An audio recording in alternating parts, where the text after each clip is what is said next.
Direct, bigyan mo lang ako ng mga 3 buwan, promise. Ibibigay ko sa'yo. Ganda nun. Ibibigay. Ako, why not? Ready naman po ako sa mga ganun. 30 years old na po ako. And I think kailangan ko rin po mag-explore sa mga iba't ibang characters and sa mga daring roles.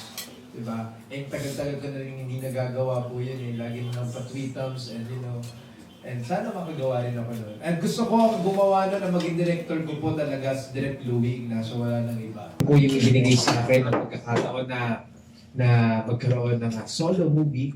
Well, may mga kasama naman po ako na cast. Marami po kami. But dito po sa istorya po kasi umiikot po siya sa isang ama at saka sa isang anak. At dito po ay wala talaga akong standard na ka-love team po talaga. Kaya naninibago po ako nung una.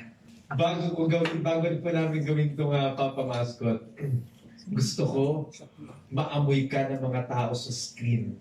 Sabi niya, gusto ko maging mabaho ang itsura mo.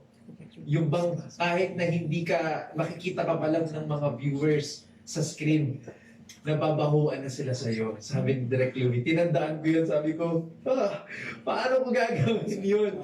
Paano mo magagawin yun? So, luckily, kahit pa paano nakapag-immerse po kami. Ayan, di ba, pre, parang ibig sabihin niya, pagka-after 3, mas magpapalaki na siya ng katawan. Parang gano'n, di ba?